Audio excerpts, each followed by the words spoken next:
مرحبا أصدقائي، معكم حسام من قناة حسام إكس على اليوتيوب. واليوم يا شباب رجعت لكم فيديو جديد وموضوع جديد. وموضوعنا لليوم يا شباب راح يكون عن تحديث الكلاش رويال القادم اللي راح ينزل بكرة.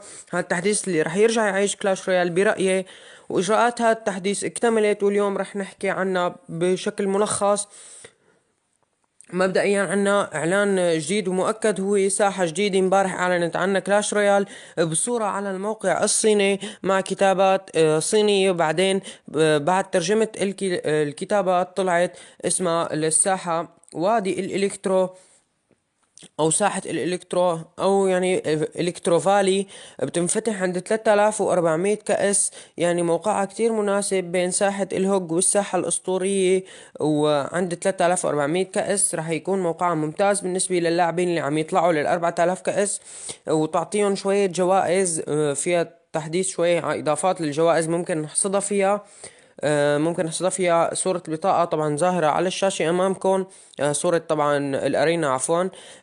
ممكن يضيفوا عليها بطاقات وتحديثات كتير مشان الجوائز تبعها. عنا بطاقة الصياد اللي حكينا عنها قبل بفيديو سابق، قلنا انه الماسكتير او هيك شيء، ربطناها بالماسكتير، بس هو بطاقة اسمها الصياد او الهانتر. راح يكون عنده سبلاش دامج بس عن قريب، بس عن قريب فقط، يعني ما راح يعمل سبلاش دامج عن بعيد، بس على الجنود القريبة. وهلا عرضت لكم صورة له، مثل ما انكم شايفين بيعطي سبلاش دامج عن قريب. وممكن نفتحه من ساحة الإلكترو أو وادي الإلكترو. عنا البطاقة الثانية اللي حكينا عنها كمان بفيديو سابق، رح نحكي عنها اليوم. فهذا التحديث رح ينزل بكرة، ما بدي أرجع كتير أذكركم. هلا رح نعرض لكم صور للبطاقة الثانية. البطاقة اللي رح يكون اسمها الزابيس، او عربة الزاب او هيك شيء. رح تنزل بطاقات صغيرة، رح تعطي زاب صغيرة، رح تكون مفيدة ضد الانفيرنو، ضد الانفيرنو تاور والسباركي. رح تكون ممتازة.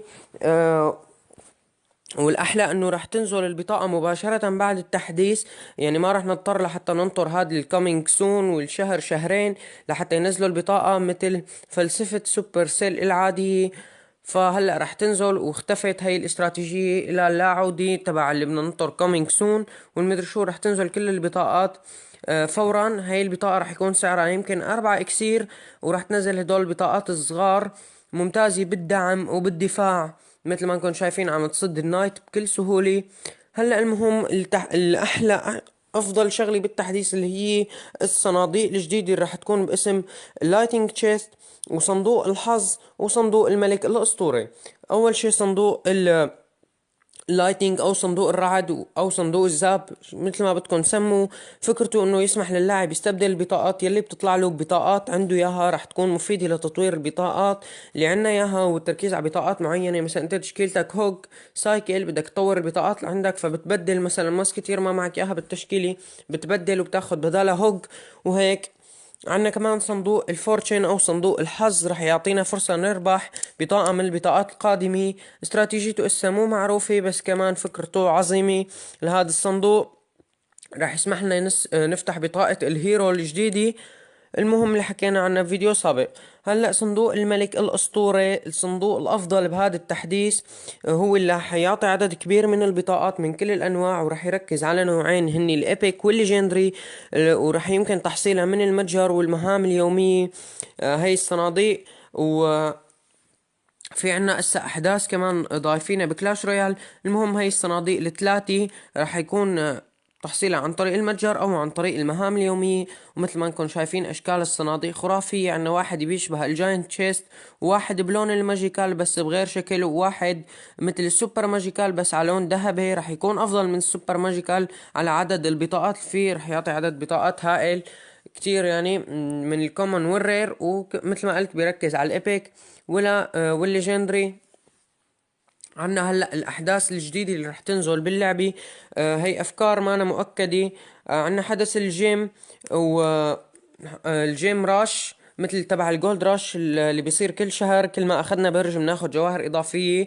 او الجولد راش اللي بيعطينا مصاري اضافيه، ومع شويه تعديلات على المهام وتحديث على فرص البطاقات بالمتجر. هذا الحدث مثل ما انتم شايفين بيصير شكل الكينج تاور غير، وذكرت بقبل انه ممكن نصير نعدل على السكين تبع التاور، ممكن نغير لونه وهيك. ممتاز يعني. هلا يا شباب، هاي تقريبا بنكون غطينا كل الأخبار. بس لحتى نرجع نعيدهم بشكل سريع: الساحة الجديدة الساحة الجديدة رح تكون على 3400 كأس، وبطاقة الهانتر وبطاقة زابيس، وطبعا تحديث البالانس اللي حكينا عنه، وصناديق الجديدة: صندوق الحظ وصندوق اللايتنج وصندوق الهيرو، وكمان حدث الجيم راش. وهيك يا شباب بنكون وصلنا معكم لنهاية الفيديو. بتمنى تكونوا استمتعتوا معنا. إذا عجبكم الفيديو لا تنسوا الدعم باللايك والسبسكرايب، وشكرا لكم على المتابعة. Peace out my niggas.